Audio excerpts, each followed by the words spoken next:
There's going to be a test on that last stuff after this keynote. Can we? Okay, great.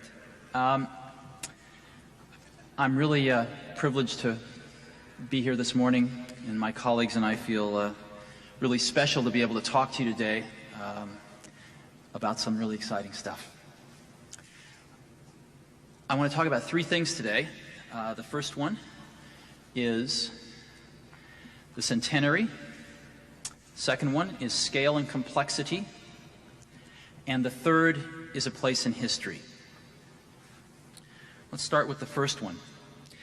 As I was doing some research for today, I discovered a really startling fact that is all the more relevant since computer graphics is making major contributions to the motion picture industry, and seems quite appropriate since we are in Los Angeles, which is the worldwide center for motion pictures.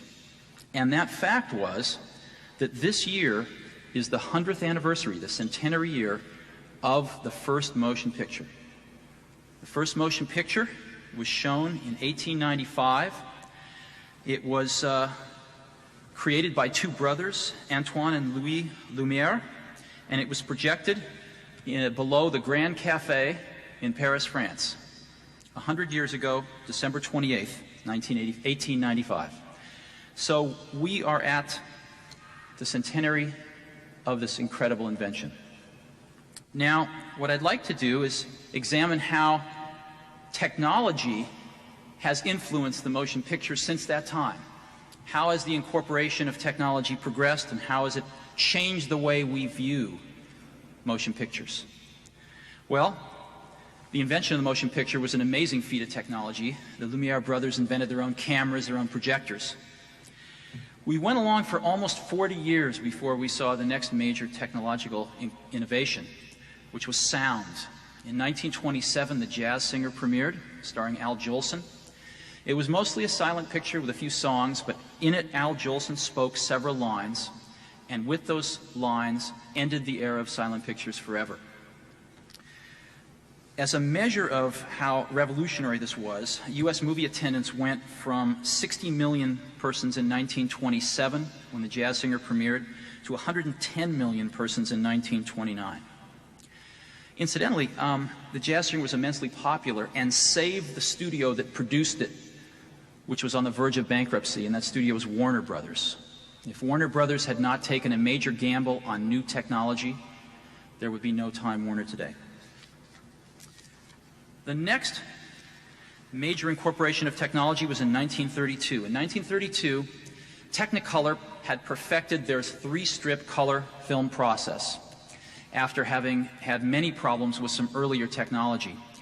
Unfortunately, they could not interest any major studio at that time in making a color film. Can you believe that?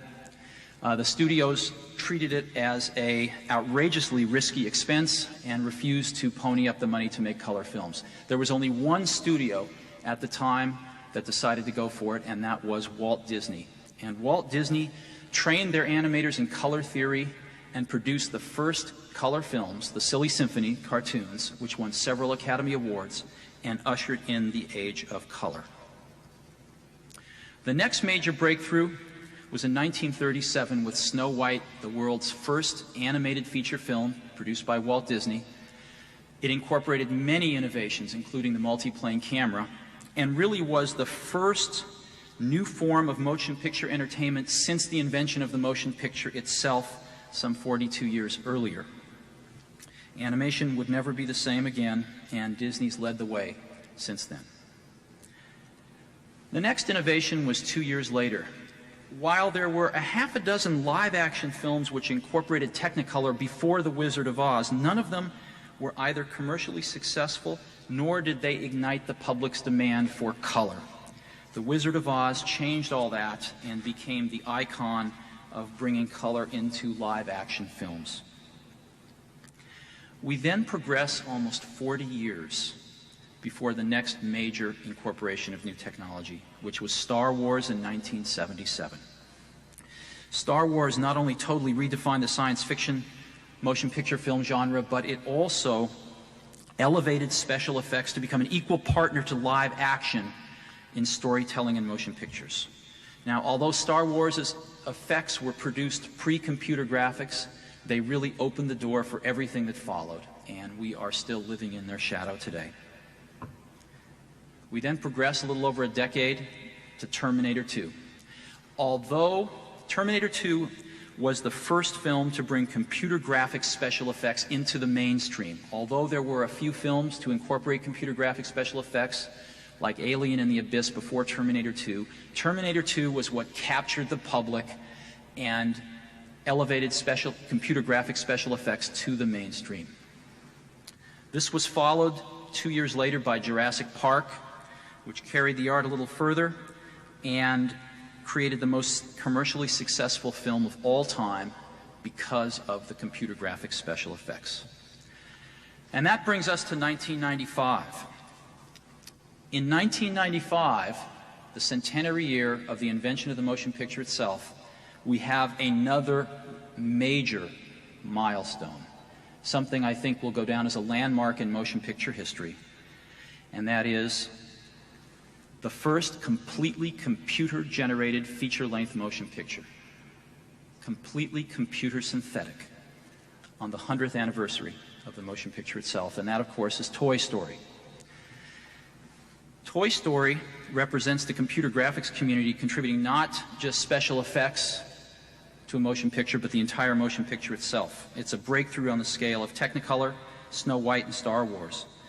It is way beyond what we've seen in computer graphics special effects.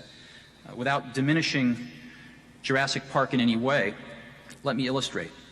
If you take Jurassic Park and stack all of the frames that contain any computer synthetic element back to back, you get about 5.5 minutes. Of course, these frames do not include background sets or anything, usually just one computer synthetic element. Toy Story is 79 minutes in length, and every frame is totally synthetic. Major, minor characters, background sets, etc. An order of magnitude leap. And again, most importantly, we see computer graphics not just playing a supporting role to live action, but actually providing the entire vision for the motion picture. Now, I know a lot of you have seen Toy Story, a clip in the film show. I have that clip here today on film if you'd like to see it again. Would you like to see it, or would you like to skip it? Okay, great. Well, I'd love to show it. So can we get the lights down and show the first clip?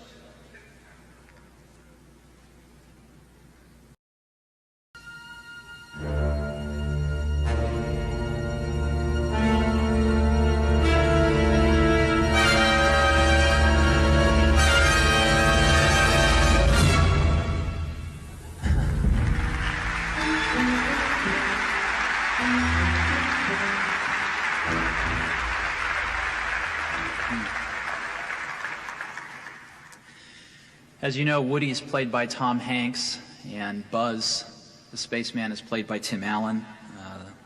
Toy Story has been written, directed, and produced by Pixar in a partnership with the Walt Disney Company, and we can see how it turns out at Thanksgiving. Next, we've come a long way in 100 years. I want to talk about scale and complexity. To highlight a little bit of what we've seen here. The first is, as I mentioned, 79 minutes long, every frame completely computer synthetic. It's 114,000 frames, about 1,600 different shots, so it's a very complex movie in terms of the number of shots. 400 plus models. As you know, our process for making this film, we call it computer animated, but it's not really computer animated, it's computer drawn. We make mathematical computer models of everything from the characters to the sets. We have a whole digital back lot, if you will. And those models are then turned over to the animators, and the animators act the characters by manipulating the models. These models are not just external surface appearances. We insert musculature and skeletal structures inside the model so that we can move them in natural ways. After the animators animate the characters, the scenes are then lighted, everything is shaded, and then they are given to a giant rendering farm of computers which draws them. And as you know, a computer these days can draw a lot in a second. These computers draw for several hours, yielding the 3D effect that could really not be done by hand. So the models are incredibly critical. There are well over 10 person-years in the modeling of these characters. 160 billion pixels in this film, and 600 billion bytes. That's over 1,000 CD-ROMs to hold the data in this film. So it is not only an exercise in artistic creativity and in computer science technology, it is also an exercise in managing scale and complexity that we have not seen the likes of in computer graphics very often. 34 terabytes of RenderMan files have been rendered to make this film. We warn you not to try this at home. And 800,000 machine hours to render the film. By the way, we use Sun's fastest product, SparkStation 20 quad processors, to do this on. So that's a feeling for some of the scale. Let's take a look at some of the complexity. This is Woody, a character throughout the film. Just as an example, Woody has 723 animation control points, all of them available to the animators or actors to animate Woody. 212 of them are on the face, 58 of them on the mouth alone. This is Buzz. Buzz has approximately the same number of animation controls. In texture maps, has 189 texture maps at the beginning of the film when he's nice and clean. He gets dirtier throughout the film, and at his most dirty point he has 639 different texture maps. This is a scene of a neighborhood. You can see the motion blur of the car on the right. But I wanted to call your attention in particular to the trees. Each of these trees has approximately 10,000 leaves. On this scene here, there's over 1 million leaves being rendered.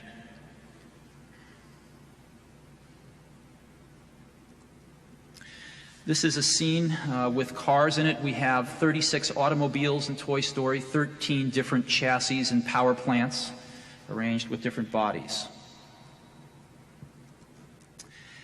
And this is a scene from a gas station.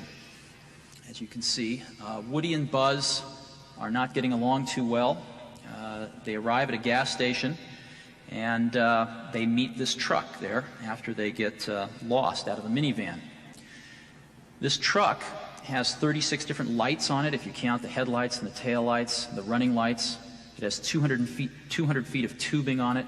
It has 346 bolts in it, 18 wheels. It has over 2,000 surfaces and over 20,000 animation controls on it. Now, what I'd like to do now, again, to show you a flavor of the complexity, is I brought along another 90-second clip from this gas station scene, and if we could go ahead and roll that now.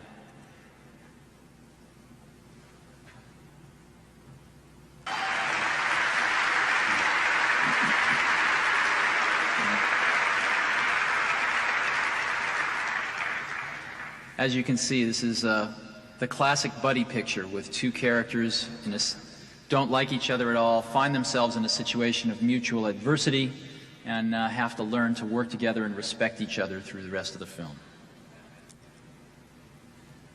I want to talk for a minute about a place in history. The computer graphics community has been climbing the wall of the castle for 20 years, standing on each other's shoulders, and made immense progress, as we've seen today. And finally, we have now scaled the castle wall, and we're in the castle now with Toy Story. And I think that that is an achievement that many people in this room should take proud ownership in. And we should take a few minutes today on the 100th anniversary of the invention of the motion picture to contemplate the contributions that we're making. We have now pioneered, I think, really the next major offshoot of the motion picture. It's going to be a medium in its own right. It's going to have unique talents in itself that we will find boundaries for as we explore it over the next many years. And this is an achievement that I hope everybody this year and possibly today takes a few minutes to just contemplate and feel pride in. There will be a second centenary of the invention of the motion picture 100 years from now. None of us will be here at that event, but hopefully there will be a lot of people here talking about how it's been 200 years since the invention of the motion picture. I think they will also be talking about how it has been 100 years at that time since the first computer-animated synthetic feature film premiered.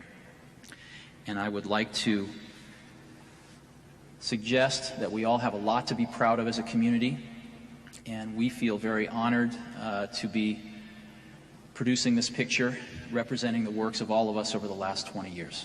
Thank you very much.